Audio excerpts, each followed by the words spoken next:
Interesting that you say that. Check this out. Listen. The Black Jesus story was probably one of the most shocking things I ever heard. David Wilcock. It came from my insider, Jacob, I call him that in the book, who actually was working for the Rothschilds and still does.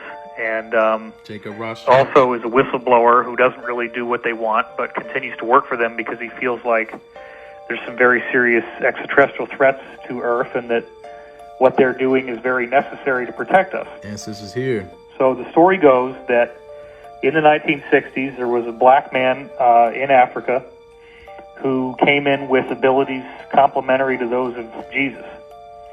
And he was performing miracles. He was starting to get people to listen to what he had to say.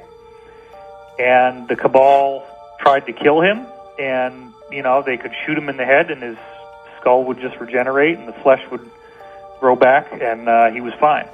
And, you know, so the crazy story that I heard, which, and remember, I was told at the time that if I disclosed this, that I would be killed.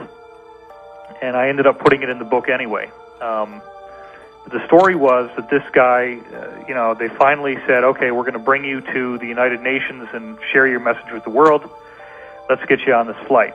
They bring him on this flight, and instead of bringing him to the United Nations, they shot him repeatedly, and then actually had some kind of meat grinder device, and basically like a bandsaw, I guess, and sawed up his body into a whole bunch of pieces, put him in these very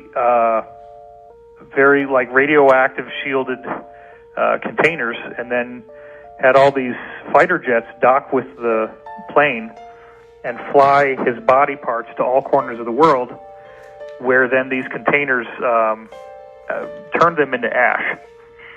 And they thought that maybe this would defeat him, like that his body somehow, the tissue was necessary.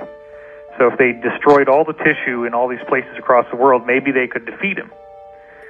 Well, he then regenerated in their offices and was fully fine, fully intact.